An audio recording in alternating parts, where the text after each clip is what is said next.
In a stunning turn of events, the world is buzzing with the news of Moises Caicedo's monumental transfer to Chelsea, accompanied by a staggering high fee that has shocked the world. From a 5.7 million valuation 2 years ago to over 100 million pounds is something we have never seen before. Multiple outlets, including Sky Sports and the BBC, report that it's a British record transfer fee of 115 million that Chelsea and Brighton have agreed upon. The 21-year-old will star in Chelsea's midfield alongside former record British transfer Enzo Fernandez. It seemed like he was destined to play at Chelsea, rejecting the likes of Liverpool and other massive clubs in Europe along the way. With his heart set on dominating the Premier League, the Ecuadorian sensation is gearing up to showcase his exceptional skills, but this time with Chelsea in a more stressful role. So, how did this rising star from Ecuador manage to capture the attention of the footballing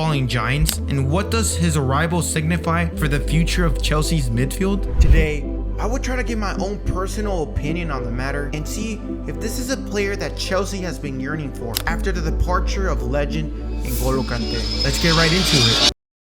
In recent years, Brighton has been a team of immense talent that has generated so many players, and Caicedo was no exception. If we go back a few years, the Ecuadorian started his career in Ecuador, obviously, with siding Independiente at just the age of 17 years old. And just 1 year later, he was bought from English side Brighton. He spent 2 full seasons with Brighton, but in between, he had a short loan period with Belgian team called rationale. But other than that, during his time with Brighton, he played an important role that helped the team finish in the top 10 of the league for 2 consecutive seasons. That's a big achievement for a team that had been battling for relegation a few years back. He and his teammates brought Brighton back to relevancy with the help of manager Graham Potter and Roberto Di Serbi being the most recent manager appointed. To look into his statistics more closely, you can see here that he resembles a more defensive playing style, and there is no denying the similarity in playing styles with N'Golo Kanté, a Chelsea legend who has won everything you can ever dream of. If you compare Caicedo's last season with Brighton, you can see that he beats Kante in a lot of the defensive statistics with tackles, tackles won, tackles in the final third, tackles in the middle of the pitch, number of dribbles tackled, and many other ones in this department. He is truly a beast in the midfield, and this is just a comparison of the last 5 years of Kante's career versus just 1 year Caicedo had with Brighton. That puts everything into perspective into the type of talent Caicedo is right now and the type of talent he can become in the future. And what do I think of this signing, might you ask? Okay, first, as usual, we need to get the bad things out of the way. And the first point that I like to make is that he was bought for too much money. And I know that Chelsea has a lot of money to spend, but breaking the British transfer fee for Caicedo is kind of crazy to me, especially when considering he's just a defensive midfielder. Like, he's not even an attacker, and I feel like that's way too much for a player of his caliber. He might prove me wrong, hopefully he does, but right now, I just think that's way too much money for a player of this position. The second bad point that I like to bring is that I believe he is 21 years old, so I think he's too young of a player at this moment. And I know that a lot of people might, bash on me because 21 is a really good age to be at the top level, but I think he's still too young, and I think he needs more experience in a top league like the Premier League. So I think, that's one of the bad things about this transfer, that he might be a little bit too young, needs more experience, but that doesn't necessarily mean that's a bad thing. And the last bad thing that I see with this signing could come with Pochettino. Obviously, we know that they just got him this season, and obviously he's not had a really good streak. So right now, Pochettino is in the hot seat.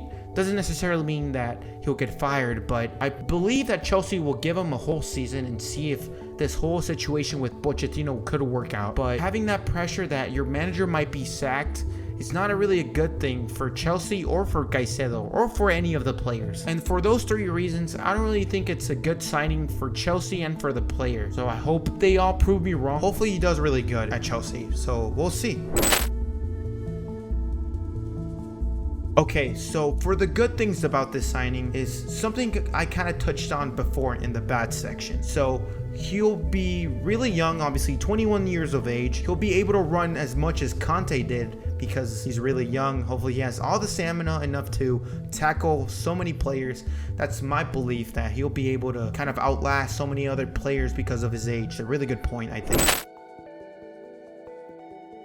Second point that I like to bring is that it's kind of a small one, but Pochettino and Caicedo speak Spanish, and I think that's a really big point as well, because usually managers and players don't speak the same language, and it's kind of hard to really talk to the manager not being fluent in whatever language they are. But because they both know Spanish, they'll be able to communicate effectively, and Pochettino will be able to tell him what he wants him to do on the pitch. So I think that's a really good thing about it. And the third thing that I like to mention is I believe Pochettino will definitely get them above 12th place compared to last season. They did really bad. Like I've said before, 12th place. There's no way in hell he's going to finish below 12th place. That's going to be, I hope this is not a hot take, but I think they're definitely going to finish in the top 10 place, I think. It's just a good thing about him because they've obviously signed really good players. And that kind of leads to my last and fourth point about this signing, is that Chelsea are always willing to spend a lot of money. And this is probably not going to be the first and last time they'll be making transfers. Obviously in the January transfer window, they'll probably try to get other players as well, just because they've been like crazy getting other players. So I think it's not going to stop. And that's really another good thing about this signing, and I guess Chelsea in general, because they have all the money in the world. So, and in terms of my opinions about Caicedo, that's pretty much it. I think I definitely have way more good things about this player than bad, just because he's played in the Premier League, and with that experience comes with so many other good things, I think, compared to other players Chelsea have signed, like Mudryk and other players coming outside of the English Premier League. So I hope you guys liked the video. Leave your comments down below and see if you kind of agree with me, disagree with me. Really let me know if you like this kind of content, and I'll catch you on the next one.